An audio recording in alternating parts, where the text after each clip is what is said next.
آج کی ویڈیو میں ہم تیموری سلطنت کی فیملی ٹری کی بات کریں گے۔ اس ویڈیو کے پہلے حصے میں ہم حضرت آدم علیہ السلام سے امیر تیمور تک کے شجرے کی بات کر چکے ہیں۔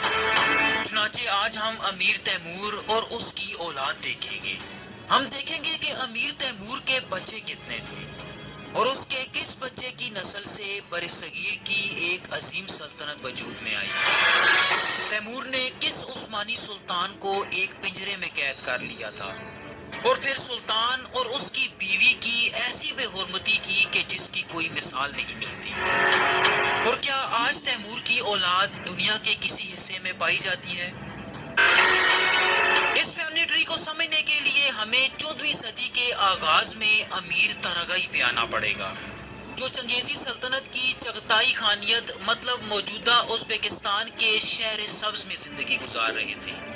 مورخ لکھتے ہیں کہ ترغائی ایک عام سے کسان تھے جو منگولوں کے قبیلہ برلاس سے تعلق رکھتے تھے اور اپنے قبیلے میں سب سے پہلے اسلام لانے والوں میں سے تھے۔ سن 1336 میں شہر سبز میں رہتے ہوئے آپ کے ہاں ایک بچہ پیدا ہوا۔ انہوں نے اس بچے کا نام چنگیز خان کے نام تیموجن سے منسوب کر کے تیمور رکھا۔ ایک ٹانگ شل ہونے اور اس میں لنگڑا پن ہونے کی وجہ سے دنیا اسے تیمور لنگ یا تیمرلین کے نام سے جانتی ہے۔ کہا جاتا ہے کہ ان کے والد نے تمام اسلامی روایات کو مد نظر رکھتے ہوئے ان کی تربیت کی، جس کی بدولت محض 10 سال کی عمر میں تیمور نے قرآن حفظ کر لیا۔ ان دنوں چغتائی خانیت زوال پذیر تھی اور سلطنت دو حصوں مشرقی اور مغربی چغتائی خانیت میں تقسیم ہو چکی تھی۔ 20 سال کی عمر میں پہنچ کے تیمور نے منگولوں کی بجائے ترک جنگجوؤں کی ایک فوج جمع کرنا شروع کر دی۔ اور یہاں دلچسپ بات یہ ہے کہ ترک منگول ہونے کی وجہ سے تیمور کبھی اپنے لیے خان کا لقب حاصل نہ کر سکا۔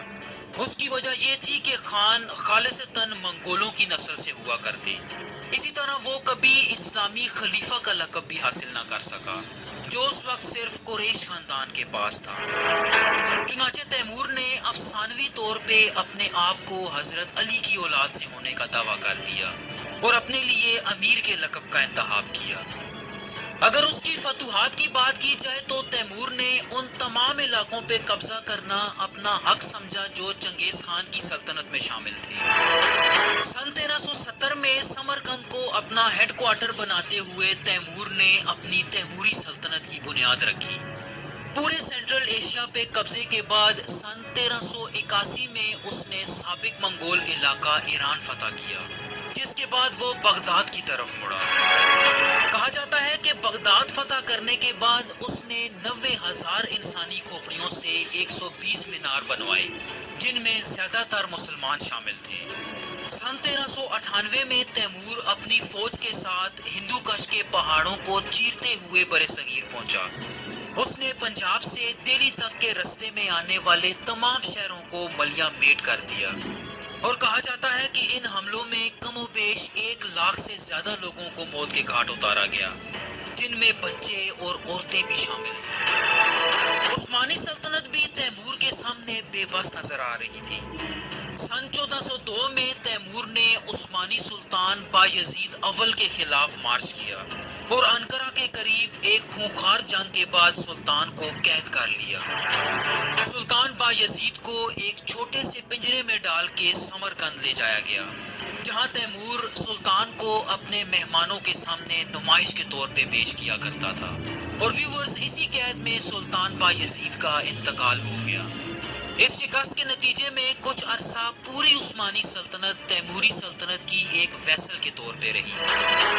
سن 1404 تک تیموری سلطنت ترکی، ایران، کویت، عراق، شام، Afghanistan, central Asia, Hindustan, Pakistan, Russia اور یہاں تک کہ منگ سلطنت کے بارڈرز تک پہنچ چکی تھی، اور اس سلطنت کا کل رقبہ تقریباً 44 لاکھ مربع اسکوائر کلومیٹر تک پہنچ گیا۔ تیمور کا شاندار مقبرہ جو اس نے اپنی زندگی میں ہی بنوایا تھا، تیموری دارالحکومت سمرقند میں ایک فخر کا مقام سمجھا جاتا تھا۔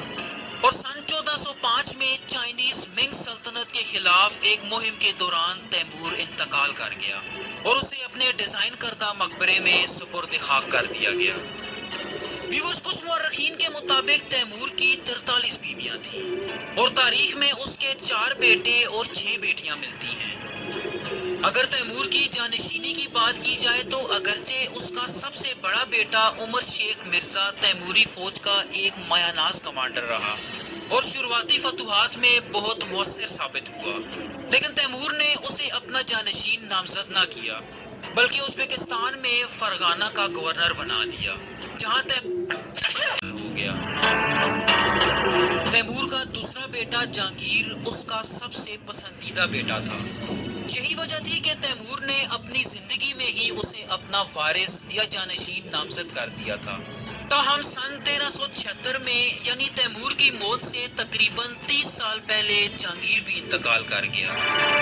تیمور کا تیسرا بیٹا میران شاہ ابتدائی طور پہ ایک طاقتور علاقائی گورنر اور فوجی کمانڈر رہا، جس نے تیمور کی فتوحات کے ساتھ ساتھ کئی بغاوتوں کو کچلنے میں بھی بہت مدد کی۔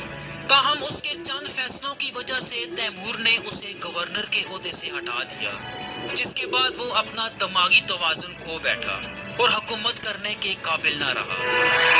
لیکن ویورز، یہاں آپ کو بتاتے چلیں کہ 15ویں صدی کی مغلیہ سلطنت کی بنیاد رکھنے والا ظہیر الدین بابر میران شاہ کی نسل سے تھا، جس کا ذکر ہم آگے جا کے کریں گے۔ ویورز، جہاں تک تیمور کے چوتھے بیٹے شاہ رخ کی بات ہے تو تیمور کو یہ لگتا تھا کہ وہ حکومت کرنے کے لیے بہت نرم مزاج ہے، تو تیمور نے اسے بھی تخت کی دوڑ سے فارغ کر دیا۔ اس صورتحال میں تیمور نے اپنے پسندیدہ پوتے محمد سلطان کو اپنا جانشین مقرر کر دیا، لیکن محمد سلطان سن 1402 میں عثمانی سلطان بایزید کے خلاف لڑتے ہوئے مارا گیا۔ چنانچہ تیمور نے اپنے بستر مرگ پہ جہانگیر کے بیٹے پیر محمد یعنی اپنے ایک دوسرے پوتے کو اگلا شہنشاہ منتخب کر دیا، اور یہ تیمور کی سب سے بڑی غلطی ثابت ہونے والی تھی۔ ہوا کچھ یوں کہ تیمور کی موت کے بعد تیموری خاندان میں ایک خانہ جنگی شروع ہو گئی، جس کے نتیجے میں پیر محمد تخت پہ بیٹھنے میں ناکام رہا۔ پیر محمد کی مخالفت میں سر فہرست میران شاہ کا بیٹا خلیل سلطان تھا۔ محض 2 سال کے اندر خلیل نے پیر محمد کو ایک وزیر کے ہاتھوں قتل کرا دیا، لیکن خلیل سلطان بھی اپنا تخت پہ بیٹھنے کا خواب پورا نہ کر سکا اور اسی خانہ جنگی کی نظر ہو گیا۔ ان دونوں کے انتقال کے بعد تیمور کے بیٹے شاہ رخ کے سامنے حکمرانی کا دعویٰ کرنے والا کوئی نہ تھا، تو وہ بہت آسانی سے تخت پہ بیٹھ گیا اور تیموری سلطنت کا تیسرا حکمران بننے میں کامیاب ہوا۔ ویورز، عمر شیخ کے تمام بیٹے اپنے باپ کے انتقال کے بعد اپنے چچا شاہ رخ کے زیر تسلط رہے، لیکن اس کے تخت پہ بیٹھتے ہی انہوں نے اس کے خلاف بغاوت کر دی۔ شاہ رخ نے ان کے خلاف چڑھائی کرتے ہوئے اکثر کو قتل کر دیا اور بچے کچوں کو ملک بدر کر دیا۔ شاہ رخ نے اپنے باپ تیمور کی تمام پالیسیز کو ترک کر دیا۔ اس نے منگول عدالتوں کو ختم کر کے اسلامی شرعی عدالتوں کی بنیاد رکھی۔ اس نے دہلی سلطنت، عثمانی سلطنت اور منگ سلطنت، جہاں تیمور قتل و غارت کی داستان رقم کر چکا تھا، ان کے ساتھ تعلقات استوار کیے۔ لیکن ویور، سن 1447 میں شاہ رخ کے انتقال کے بعد ایک دفعہ پھر پوری سلطنت میں خانہ جنگی شروع ہو گئی۔ شاہ رخ کے بیٹے اور پوتے تخت کے لیے آپس میں لڑنے لگے، جس کا یہ نتیجہ نکلا کہ تیموری سلطنت کو اپنے کئی علاقوں سے ہاتھ دھونا پڑا۔ لیکن شاہ رخ کا بیٹا الغ بیگ جیسے تیسے تخت پہ بیٹھنے میں کامیاب ہو گیا، جو کہ ایک ایسٹرونومر اور میتھمیٹیشین تھا۔ جہاں تک اس کی سائنسی خدمات کی بات ہے تو اس نے الغ بیگ آبزرویٹری کی بنیاد رکھی، جہاں مختلف ستاروں اور سیاروں پہ ریسرچ کی جاتی تھی۔ اس کی انہی خدمات کی وجہ سے اسے 15ویں صدی کا ایک کامیاب ترین ایسٹرونومر قرار دیا گیا۔ اگر اس کی حکومت کی بات کی جائے تو وہ اپنے مختصر دور حکومت میں اپنی رڈ قائم کرنے میں ناکام رہا، جس کے نتیجے میں اس کے سگے بیٹے عبداللطیف نے اپنے کزنز کے ساتھ مل کے اس کے خلاف بغاوت کر دی۔ چنانچہ الغ بیگ نے اپنے بیٹے کے سامنے ہتھیار ڈال دیے۔ اگلے 2 سال الغ بیگ کا بیٹا عبداللطیف اور اس کا بھتیجا بھتیجا عبداللہ مرزا تخت پہ بیٹھے، لیکن چونکہ تیموری خاندان کا ہر شخص تخت پہ بیٹھنا چاہتا تھا تو ان دونوں کے لیے بھی حکومت کرنا آسان نہ تھا۔ چنانچہ سن 1451 میں ابو سعید مرزا تمام بغاوتوں کو کچلتے ہوئے تخت پہ بیٹھنے میں کامیاب ہو گیا۔ اس نے تخت پہ بیٹھتے ہی حکومت کے دعوے داروں یعنی اپنے کزنز اور وزیروں کا قتل عام شروع کیا۔ کسی کو زندہ جلا دیا جاتا تو کسی کو ابلتے پانی میں پھینک دیا جاتا۔ یہی وجہ تھی کہ سلطنت میں کبھی کسی کی ہمت نہ ہوئی کہ اس کے خلاف جائیں۔ مورخین ابو سعید کو تمام تیموری شہزادوں میں سب سے کامیاب قرار دیتے ہیں، لیکن اپنی ان کامیابیوں کے باوجود وہ تیموری سلطنت کو پوری طرح بحال کرنے میں ناکام رہا۔ سن 1469 میں ایران میں قاراباغ کی جنگ میں ابو سعید قید ہوا اور پھر بعد میں اسے قتل کر دیا گیا۔ اس کی موت کے بعد تیموری سلطنت کی ایسی تباہی کا آغاز ہوا جسے کوئی روک نہ سکا۔